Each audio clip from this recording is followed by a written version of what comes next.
Talaka bain.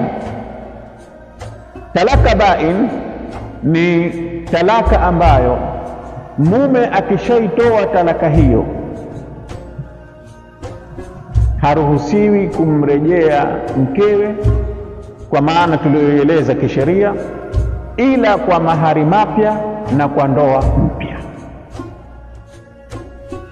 Talaka bain ni talaka ambayo mume akishatoa talaka haruhusiwi mume kumrejea mkewe ila kwa ndoa mpya na kwa mahari mapya. Hiyo ndio at-talaqu al-bain.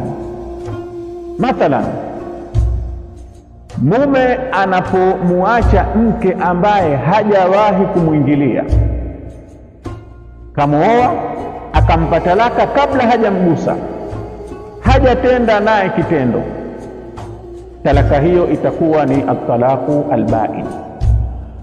Akimuacha haruhusiwi kumrejea kwa maana tulioieleza.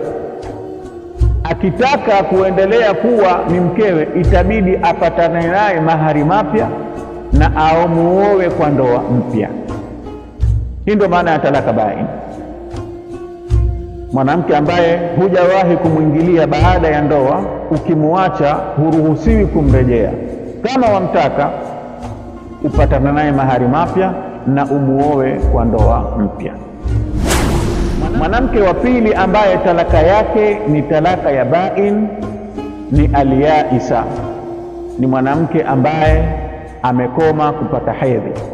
Kama tulivyoeleza, mwanamke yaisa ni mwanamke ambaye amefikia umri kwamba hapati tena hedhi.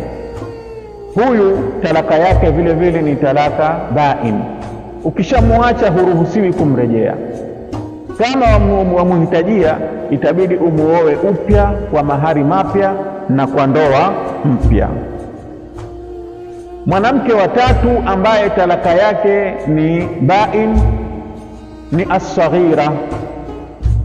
Ni binti mdogo ambaye ameolewa kabla hajabalegha. Ukimuacha, talaka yake ni talaka bain. Huruhusiwi kumuoa mpaka kwa mahari mapya na kwa ndoa mpya.